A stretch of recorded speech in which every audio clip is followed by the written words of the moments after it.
Conseil pour l'animation d'un atelier. La littératie financière est importante. Montrer aux autres les notions de base pour bien gérer leurs finances personnelles, ça vaut la peine. Merci de vouloir offrir un atelier Finances personnelles, notions de base. Votre apport aidera les Canadiens à améliorer leur connaissance des matières financières. Qu'est-ce donc la littératie financière?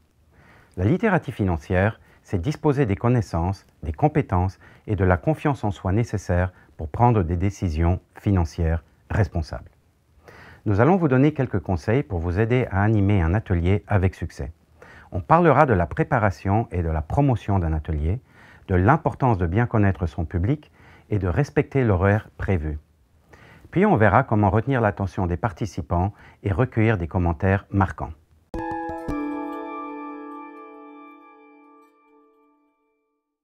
L'atelier Finances personnelles, notions de base est conçu pour donner aux participants des connaissances sur l'établissement d'un budget, l'épargne, le crédit, l'investissement, la prévention des fraudes et la planification financière.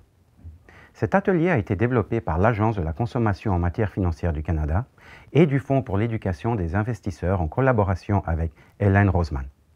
Tout le matériel nécessaire pour offrir un atelier est disponible gratuitement. Le matériel est facile à utiliser et vous aidera à expliquer les notions financières de base aux participants. Le matériel est disponible en français et en anglais. Il comprend un guide de l'animateur contenant des conseils et des sujets de discussion, un cahier du participant avec des exercices pratiques, des diapositives de présentation pour faciliter les explications, des formulaires d'évaluation de l'atelier pour recueillir les commentaires et des documents promotionnels pour annoncer la tenue des ateliers. Pour commander le matériel, rendez-vous sur le site de l'ACFC et cliquez sur « Programme éducatif ». Passons maintenant en mode interactif et répondons à quelques questions.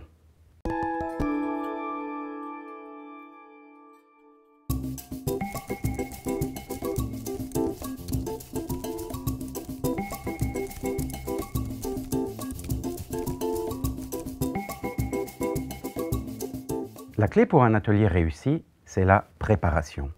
La première chose à faire est très certainement de vous familiariser avec le contenu que vous aurez à présenter. Lisez le matériel pour être certain de bien comprendre le contenu et d'être en mesure de bien l'expliquer. Pensez à des histoires ou à des anecdotes personnelles pour mieux illustrer la théorie tout en soulevant l'intérêt. On parlera de rythme plus tard. Mais dans votre préparation, prévoyez le temps à consacrer aux différents sujets. Une fois que la date de l'atelier aura été fixée, voici d'autres éléments de préparation pratique. Si possible, assistez à un atelier. Visionnez les vidéos d'apprentissage en ligne sur le site de l'ACFC. Téléchargez à l'avance les diapositives et les vidéos sur votre ordinateur, de manière à être prêt à les présenter lors de l'atelier. Et finalement, le jour de l'atelier, arrivez tôt et familiarisez-vous avec l'endroit et l'équipement audiovisuel. Repérez où se trouvent les toilettes, la cafétéria, les sorties d'urgence et informez-en vos participants. La totalité de l'atelier dure environ 5 heures, incluant les activités et les jeux questionnaires. Si vous disposez de moins de temps, sélectionnez le contenu que vous voulez présenter en fonction du temps que vous aurez et bien sûr en fonction des intérêts des participants. Rappelez-vous qu'ils sont là pour apprendre comment gérer leurs finances. L'atelier doit les informer et leur être utile. Avant tout, essayez de vous amuser. Passons à la prochaine question.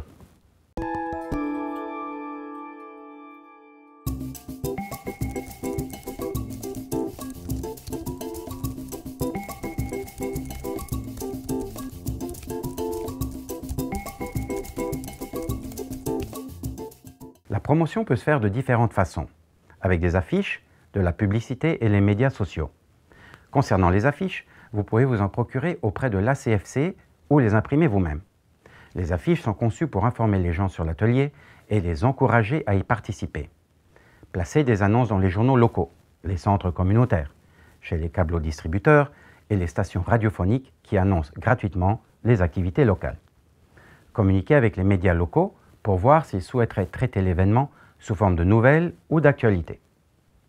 Les médias sociaux sont bien sûr d'excellents outils pour répandre une nouvelle et créer un buzz. Utilisez-les pour promouvoir et souligner les bénéfices de participer à l'atelier. Demandez à des blogueurs de parler de votre atelier à leurs abonnés. Et informez l'ACFC que vous organisez un atelier. L'agent sera en mesure de promouvoir votre atelier dans ses communications et les médias sociaux. Passons à une autre question.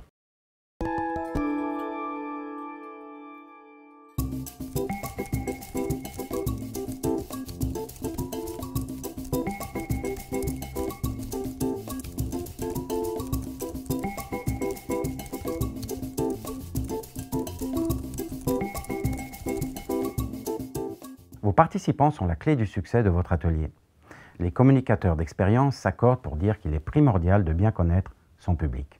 Connaître votre auditoire vous aidera à conserver votre message et à choisir les exemples qui intéresseront les participants. Essayez d'adopter le contenu selon les besoins et les intérêts de votre public. Il faut idéalement s'y prendre d'avance, mais si l'atelier est ouvert à tous, vous devrez vous ajuster sur place. Dans ce cas, arrivez tôt, afin d'avoir un peu de temps pour parler de façon informelle aux participants, histoire de tâter un peu le pouls. Au début de l'atelier, réchauffez l'atmosphère en posant des questions qui vous permettront de connaître un peu les participants. Quels sont leurs loisirs et leurs intérêts? Sont-ils aux études? Travaillent-ils à temps plein? Sont-ils hors du marché du travail? Plusieurs exemples, les exercices de l'atelier, peuvent être adaptés à différentes situations. Je vois que nous avons une autre question.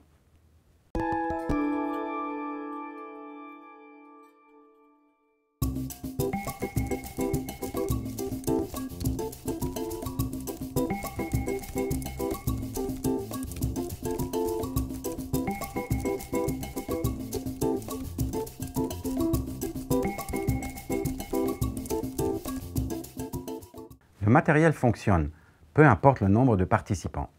Par contre, la manière de présenter le contenu devra possiblement être modifiée. Vous rejoindrez plus de monde avec un groupe nombreux, mais vous y perdrez en intimité. De plus, les activités sont plus difficiles à contrôler dans un grand groupe, de même que les retours en classe après les pauses. Par contre, j'ai vu des ateliers où la grandeur du groupe avait un impact favorable sur la quantité et la richesse des échanges. Les petits groupes permettent davantage la conversation et la participation de chacun. C'est aussi un peu moins stressant pour l'animateur. Cependant, dans un petit groupe, les participants prennent parfois plus de temps à s'impliquer, surtout s'ils sont réticents à discuter de leurs finances devant les autres. Vous pouvez aussi offrir une série d'ateliers au lieu d'un seul. Par exemple, segmenter le contenu à donner en plusieurs dîners-ateliers. Et avec le temps, cette méthode permet de tisser des liens entre les participants.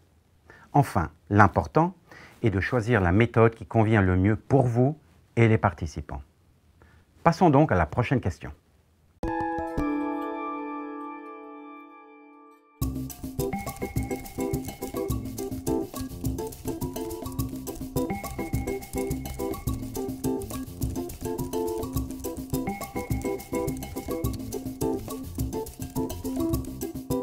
Gérer les attentes des participants est directement relié à une bonne connaissance de son public.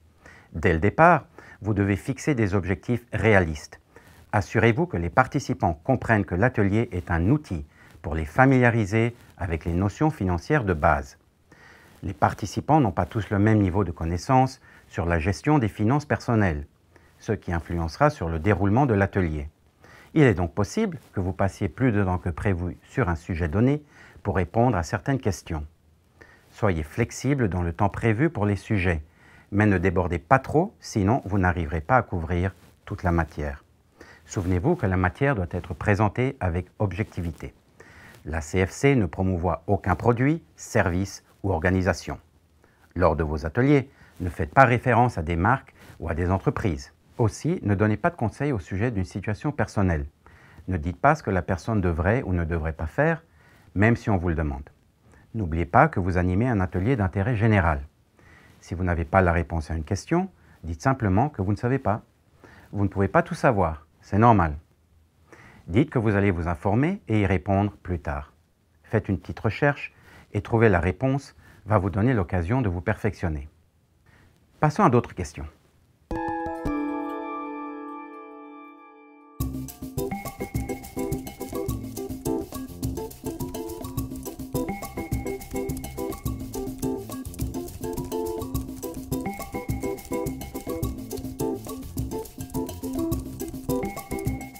Le temps suggéré pour couvrir toute la matière de l'atelier finances personnelles, notions de base, est de 5 heures. Comme je l'ai mentionné plus tôt, si vous ne disposez pas de 5 heures, sélectionnez le contenu que vous souhaitez présenter en fonction du temps que vous avez. Voici un petit truc. Avant l'atelier, faites un horaire en allouant le temps pour chaque section.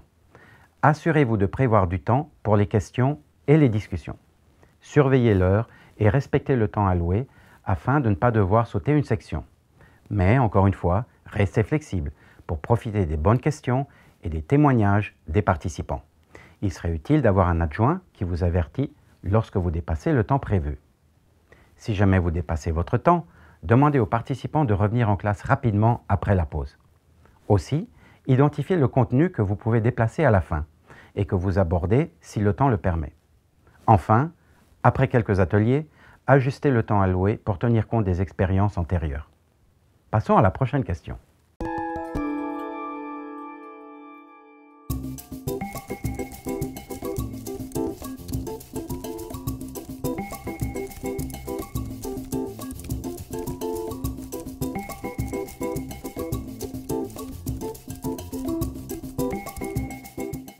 Il y a plusieurs façons de motiver vos participants.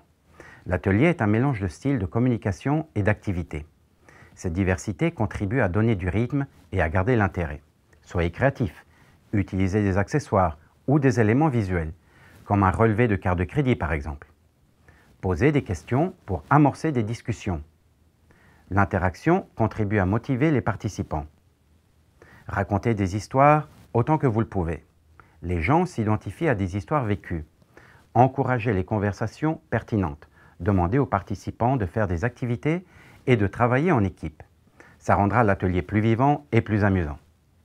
N'oubliez pas de répéter les questions pour vous assurer que tous ont bien compris et pour donner un contexte à votre réponse. Votre attitude affectera vos participants. Alors soyez positifs et énergiques. La classe le sera aussi. Passons à une dernière question.